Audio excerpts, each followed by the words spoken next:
Network లేనప్పుడు emergency calls ఎలా connect అవుతాయి? వీటి గురించి సమాధానం తెలుసుకోవాలంటే ఈ వీడియోని స్కిప్ చేయకుండా చివరి వరకు చూడండి. అదేవిధంగా లైఫ్ ఆఫ్ స్టోరీస్ ఛానల్ని సబ్స్క్రైబ్ చేయండి.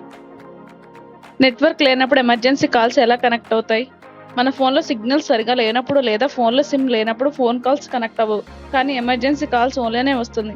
అంటే police, fire engine, ambulance call చేయవచ్చని.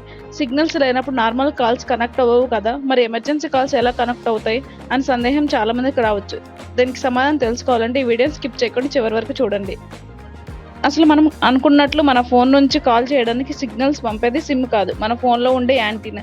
మరి సిమ్ ఎందుకు అంటే మనకంటూ ప్రత్యేకంగా ఒక నెంబర్ ఉండడం, అసలు ఆ కాల్ చేస్తున్న వ్యక్తి వివరాలు, అతను ఏ నెట్వర్క్ వాడుతున్నాడు, అతను కాల్ చేసుకోవడానికి బ్యాలెన్స్ ఉందా, అతను ఎవరెవరికి కాల్ చేస్తున్నాడు అనే వివరాలు తెలుసుకోవడానికి మాత్రమే సిమ్ కార్డ్ యూజ్ అవుతుంది. నార్మల్గా ఒక ఫోన్ చేసినప్పుడు ఆ ఫోన్లో ఉండే యాంటీనా దగ్గరలో ఉండే టవర్కి కనెక్ట్ అయ్యే ముందు ఫోన్లో ఉండే సిమ్ అనేది ఫోన్ చేయడానికి కావాల్సిన బ్యాలెన్స్ ఉందా లేదా అని చెక్ చేసి అంతా ఓకే అయితే అప్పుడు నెట్వర్క్తో కనెక్ట్ అవ్వడానికి ఫోన్కి పర్మిషన్ ఇస్తుంది. అప్పుడు మాత్రమే ఫోన్లో ఉండే యాంటీనా నెట్వర్క్తో కనెక్ట్ అవుతుంది. చాలా వరకు ఫోన్స్లో కానీ సిమ్లో కానీ ఎమర్జెన్సీ నెంబర్స్ ముందుగానే సేవ్ అయి ఉంటాయి. ఎమర్జెన్సీ నెంబర్స్కి ఫోన్ చేయాల్సి వచ్చినప్పుడు మాత్రం సిమ్ నుంచి వచ్చే పర్మిషన్తో సంబంధం లేకుండా ఫోన్లోనే ఉండే యాంటీనా వెంటనే దగ్గరలో ఉండే టవర్స్ నుండి సిగ్నల్స్తో కనెక్ట్ అవుతుంది.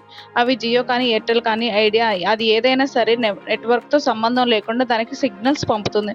అక్కడ నుంచి మనం ఏ ఎమర్జెన్సీ నెంబర్కి కాల్ చేశామో వాళ్ళకి వెళ్తుంది.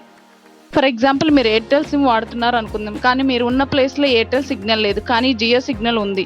ఆ టైంలో మీరు ఎమర్జెన్సీ నెంబర్కి కాల్ చేసినప్పుడు ఎయిర్టెల్ సిగ్నల్ లేకపోయినా జియో టవర్ నుంచి సిగ్నల్స్ వస్తున్నాయి కాబట్టి జియో కనెక్ట్ అవుతుంది.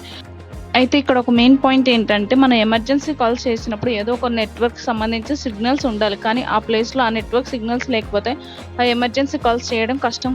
కాబట్టి సిమ్ కానీ దానిలో బ్యాలెన్స్ లేకపోయినా ఎమర్జెన్సీ కాల్ ఫోన్తోనే చేయవచ్చు. మీకు మా కంటెంట్ నచ్చినట్లయితే please like and support us.